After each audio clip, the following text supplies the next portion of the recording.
Hi, I'm Spiro with NewsBud breaking news coming out of Belgium, where the chief auditor of Nato, Yves Chandelin, has been found dead of a single gunshot wound to the head. Now, joining me with more information on this developing story is NewsBud founder and editor-in-chief Sibel Edmonds, and NewsBud analyst and researcher Ali Sayed, who studied business and economics at the University of Kent at Canterbury and is fluent in French, English, Urdu, and has some proficiency in Dutch. Now, Sayed is based in Belgium, where this apparent suicide had taken place. Now, Sayed, can you give me a little bit of background on Mr. Chandelin, the departed? Yes, he was a high functionary of NATO, in fact, the chief auditor. Um, he is the son of a Belgian businessman based out of Liège. And would you like some background on his family history? Please. Yes. His father was the CEO of a company called Carrier Gravier Sable, and he managed to get his son a job as a banker in Liège.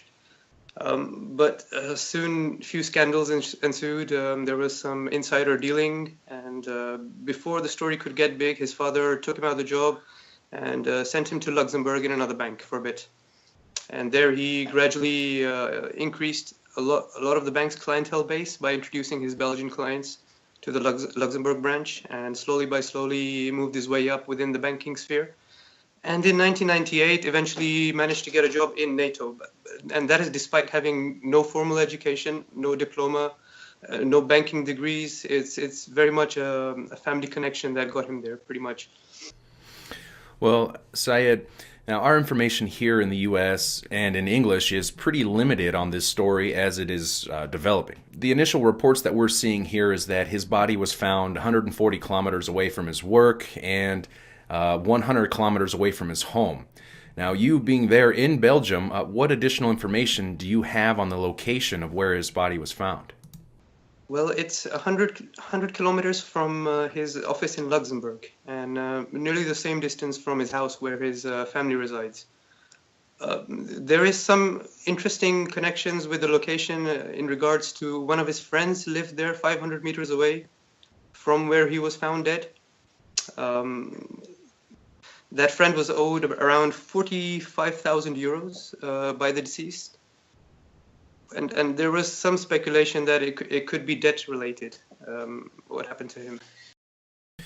So in our reports here, we see that the departed, Mr. Chandelin, the NATO auditor chief, was a registered firearm owner, that he owned 3 registered firearms, but they say that the weapon that was found near his body was not registered to him. What else do we know about this weapon here?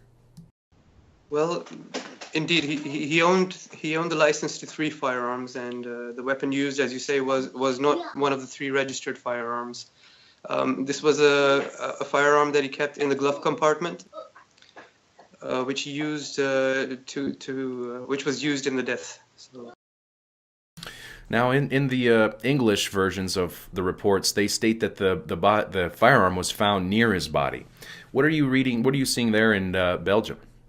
Yes, the initial reports were a bit conflicting, but as the story moved on, it's pretty clear that the firearm was in the deceased's hand, on his in his right hand, actually.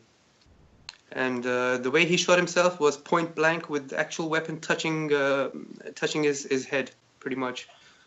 And it's a bit strange that the weapon was found in his hands, while as the recoil would, in such a position, usually lets the weapon fly around and not in the person's hand itself. Now, one interesting detail is you do have the Belgian newspaper there. Can you show us what you're referencing here? Well, this is La Muse. It's a French language newspaper, and it's the latest edition. And the title reads "The Strange Double Life of Mr. Chandelin." One thing that jumped out at Sibel and I when you were telling us what you had found on this story was that the firearm was not found by his side, as initially reported here in the U.S., but that the firearm was in his right hand. And you had told me in that paper, according to statements from friends and family, that Mr. Chandelin was left-handed. Is that correct? Indeed. Yes, that's confirmed by various newspapers, and it's all every time reported that he is indeed left-handed, and the firearm was found in his right hand, which is one of the sources of the major suspicion that it may not have been a suicide. Well, what else are the family and friends saying at this point? Do they believe that the initial reports that this is being ruled a suicide? Well, none of his friends and family believe that. In fact, the night before his death, he was partying with a lot of his acquaintances, making plans to go on holidays with his family. So nobody believes that he was in such a mental state where he would commit suicide, and nor the money owed was such a substantial amount for him. He was pretty well off with a good salary and could have taken a loan anytime. So people are very suspicious here, specifically the friends and family. They do not believe the official reports. Well, this is very interesting. I mean, it gets more interesting by minutes as you're communicating some of the information you are obtaining from Belgium. So we have this guy, he's left-handed, yet the weapon is found, in his right hand. As you said, with that kind of a shot, close shot, the recoil would have thrown the gun up. The fact that he's still holding onto the gun, and this is right-handed on a guy who's left-handed, that is suspicious. And we have family members who are all saying that, no, this is not a suicide, and they are insisting on the fact that this was not a suicide. And on top of that, as you mentioned to us, this guy, he has been actually telling his brother or son to keep certain information because in case something happens to him. How did that come about in terms of how did that even come out? Yes, it's in the latest edition of the newspaper, and this is the breaking information, actually. And his son, who's called Xavier, had been given letters by his father, sensitive documents is what it states in the newspaper, by his father to keep as, let's say, insurance in case something happened. These are the exact words used. And all these documents were handed over to the police on Monday and Tuesday. So again, that's very interesting. The other thing that I don't know much about, even though in the past I had spent some time studying the whole logistical, structural form of NATO and operations, but I never really paid attention to the position of the general auditor. I mean, what were the main macro responsibilities under this guy Chandelier? So the reported responsibilities is usually looking for evidence of manipulation of funds and making black money white. And the second most important responsibility he had was dealing with the finances of terrorism. So researching how terrorism is funded, which companies are being used, and yes, so it was terrorism funded and whitewashing money that he was investigating. For how long did he hold this position with NATO under this title? How long has he been with NATO? He's been with NATO. He joined NATO in 1998, and since the very beginning he's maintained the same position. So he's been researching the accounts and already for a long time, sensitive accounts. Of course, we still have additional information pouring in. It's interesting to see how things develop.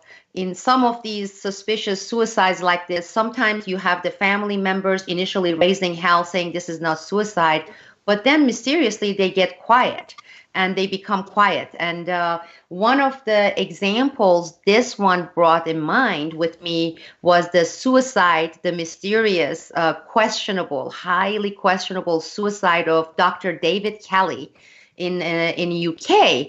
And he was the scientist, professor with specialties on WMD. He was employed by the Defense Ministry of UK and studying WMD related cases and providing analysis.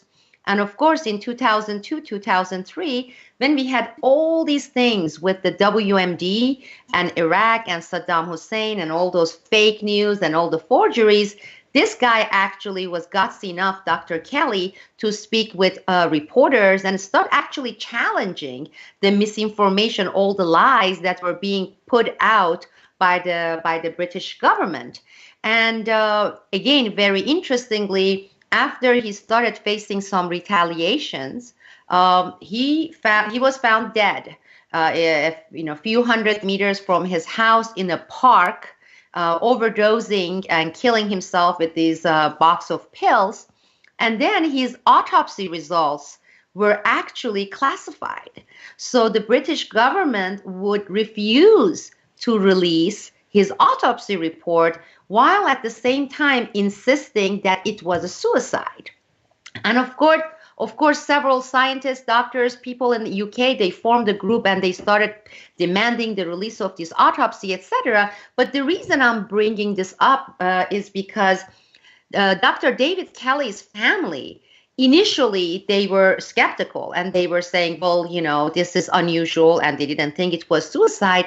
But very interestingly, within a week or even less than that, suddenly the wife and the family members started backing off and saying, no, they don't want to push for additional information, while you had all these groups of other people, launching inquiry in this thing, and even with the autopsy report being classified. So it will be very interesting to see if we start witnessing change of tune by the family members, in this case, with Chandlin's case.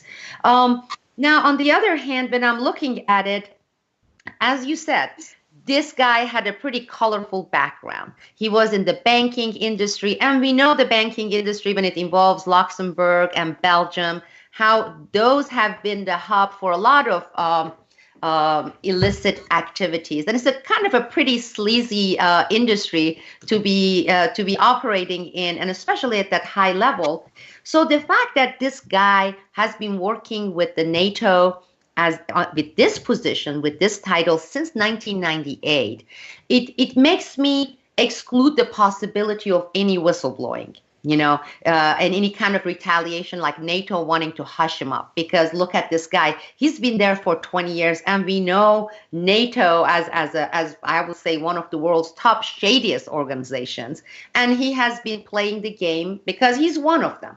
Why did they select him in the first place? It was based on his colorful past and coming from that shady banking industry in that part of the world. So I tend to, at this point, I'm inclined to say, unlike Dr. David Kelly's case, this case is not going to be a whistleblowing case. This is not a guy who would blow whistle on anything. So that leaves a couple of other possible hypotheses in this mysterious, highly questionable suicide, so-called suicide. Of course, one has to do with what you just mentioned. This guy was a party guy. He owed a bunch of people money. But then again, as you said, Ali, it was he could have in any given time get loan and pay those up. So it was not as if he was destitute and he was being blackmailed and he didn't have the money to pay off those people that he borrowed from. We still right now don't know. We may get some information about some severe gambling problems. Who knows? But at this point, it doesn't seem likely from where I stand. And when I look at this information, I'm saying, okay, with this, with his level, we can preclude that. Well, the other thing I'm looking at right now, we are all looking at, is the timing of this whole thing. It seems to be there is this trend of diplomats and international players, officials, being either assassinated or commit suicide or experience mysterious car crashes. And when Spiro and I, we were looking at all this latest assassination in Ankara, Turkey, with the Russian ambassador there, well, he's like, okay, within the same 24 hours, we had another high-level Russian diplomat who dealt with Latin America found shot to death in his apartment. And this is a highly secure flat with security. And his wife was supposedly in that flat. And they find a gun under the kitchen sink, which is, again, really strange. So far, they haven't been releasing any detailed information on that particular shooting case. They're just saying that they took the wife into safety. Well, is it possible that the wife maybe was involved with the gun being placed under the kitchen sink, some hysterical woman shooting, her husband? That's a possibility. We don't know yet because we haven't seen additional reports coming from Russia. But you look at that, you look at the assassination of Russian ambassador in Turkey, and 2.5 months before that, it was Putin's favorite driver who died in this very mysterious freak car accident. And then we're looking at 4 or 5 days ago with this highly mysterious, questionable suicide. So is it possible from where we stand and we look at these things that we are experiencing, going through some, international hits and assassination operations, and somehow this ends up being between Russia and the United States or the Western sources? I mean, would it be too crazy to look at all these incidents just in the past 5-6 days and say something is going on? Something is going on. Ali? Yes, I'm sure everybody is aware of it, and this is my personal theory that I think NATO is going through a shift. It's losing allies. It's trying to look for new allies. Turkey may be pivoting towards the Russian side. And I think the whole infrastructure that's based on the first agenda, which is shifting to a second agenda, which is no longer war in Syria, for example, I think the plans have been pretty much forgotten about that. I mean, so this whole trend and shift, I think a lot of the old operatives and the new operatives and just the clash in directions, I think it's leading to all this. Obviously, it's rather vague and it's not specific, but this is the impression I'm getting. Well, that brings me to, I think, the key information to conclude this case and have something conclusive. At this point, I would say the information that this guy's son has been sitting on. Because this guy goes to his son and he says he wants to give him this information because in case something happens to him. When you have a case like this, because look, I have been in this area for 15 years. And every time I come across certain information that I know is very sensitive, and I know that not many people are aware of, it is one of the first thing I would do, or I recommend any whistleblowers or even any journalists do. And that is to make sure that information in a documented form resides with other people, not one, hopefully 3, 4, not in one country, hopefully more than one country. That is not a 100% slam dunk life insurance, but it is some level of insurance. Well, what could it be? The information that this guy would say, this in case something happens to me. Now, this would be either this information related to some of the activities outside his work he was involved with.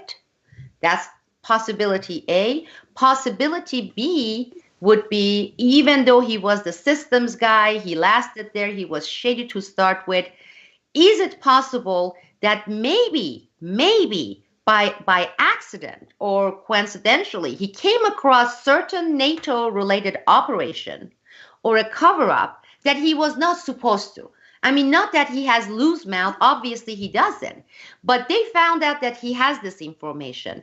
And if he has that information, he starts thinking, knowing NATO, how NATO operates, saying, I came across this information, I don't want to do anything about it, but they may want to take me out anyway. That they may want to take me out anyway because I was not within that compartmentalized group who was supposed to know about this information. And considering NATO, Operation Gladio A, Operation Gladio B, and the funding and the arming of ISIS and everything that is going on, would you agree that that would be the biggest lead we would have, and that would be the son? And I'm ready to wager a bet that the son is going to be silenced, not by death. They are going to do enough, let's say if it's NATO related, that he wouldn't open his mouth. Meaning, did this guy take the information with him into the grave? I mean, what is your response to that, Ali? I think first of all, he's put his son in a dangerous position. handing him his documents. So he must have feared for his life, I suppose. And those documents must have been very, very sensitive. I mean, that's how they're described in the newspaper reports here, as sensitive documents. But the fact that they were given to the police,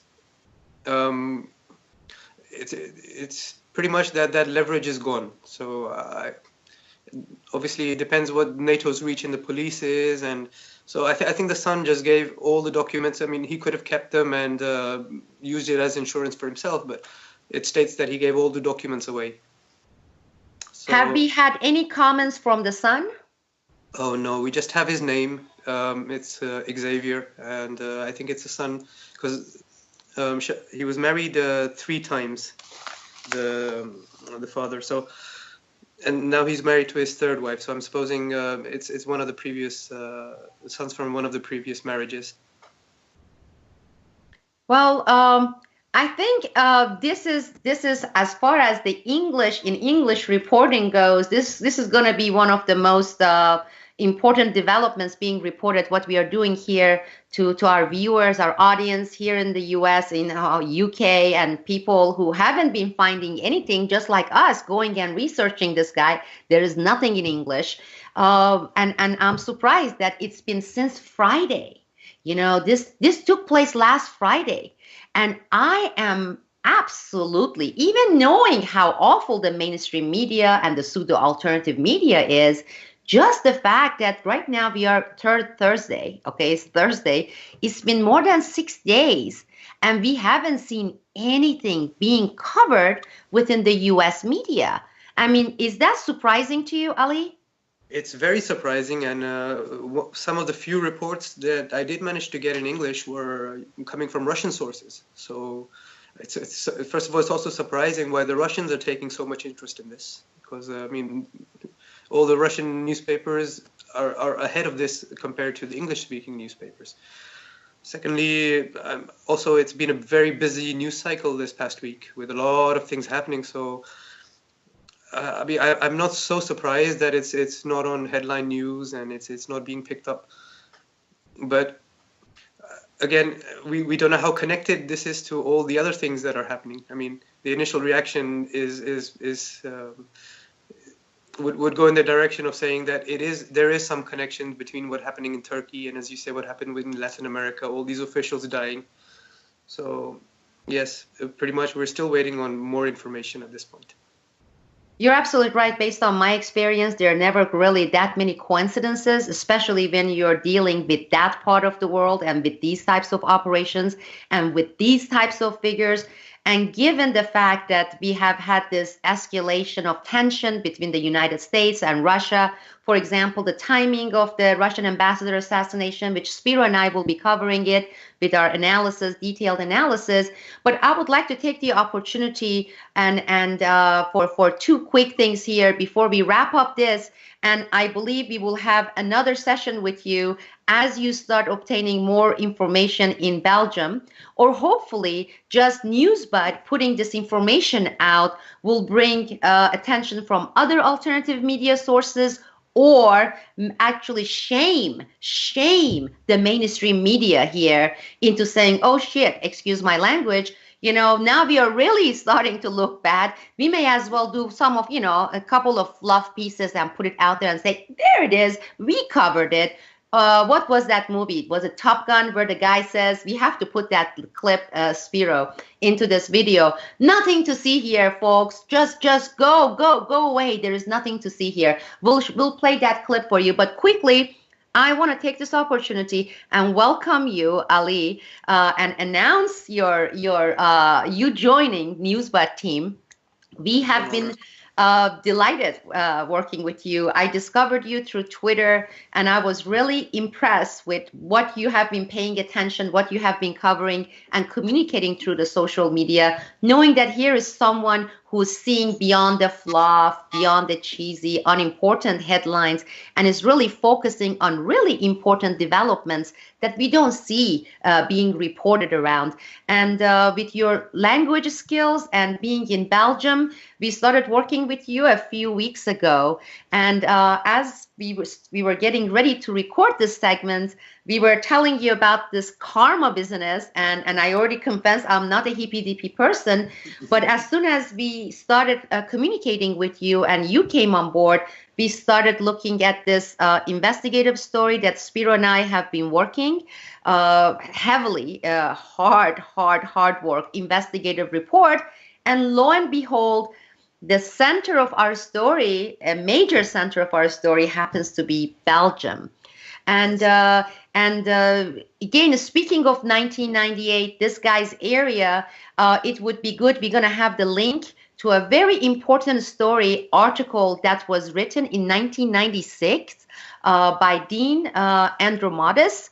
And Spiro, you can just give us a little broad overview of all these mysterious suicides and assassinations that took place in Belgium in early 90s, and how they were covered up, and how many of them to this date remains unsolved. Now, with Andromedas, the center of operation was Liège in Belgium, and some shady activities there, both in the industrial weapons manufacturers there and the airport.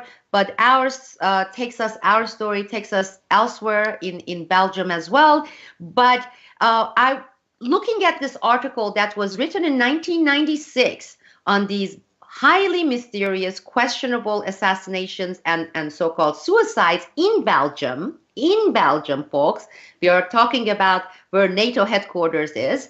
And then having this popping up, it makes me in a way more pessimistic, saying, well, the chances of this being solved or solved accurately and communicated with the public is very, very low, considering the fact that Belgium has had this track record of sitting on unsolved assassinations and suicides.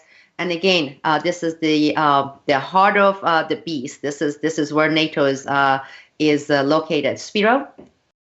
Well, I think you pretty much summed it up there, Sibel. There has been it's been documented that Belgium, the headquarters of NATO, and as you exposed, Gladio B and then Operation Gladio before, there's a lot of things taking place in this region. And Syed, that's where you call home. It's interesting that all of this comes together as we're investigating this case that we're looking into that, as you said, centers largely around Belgium and that area, and a lot of the operations that were going on there. And there were several high-profile assassinations that took place during this time period that pretty much just get swept under the rug.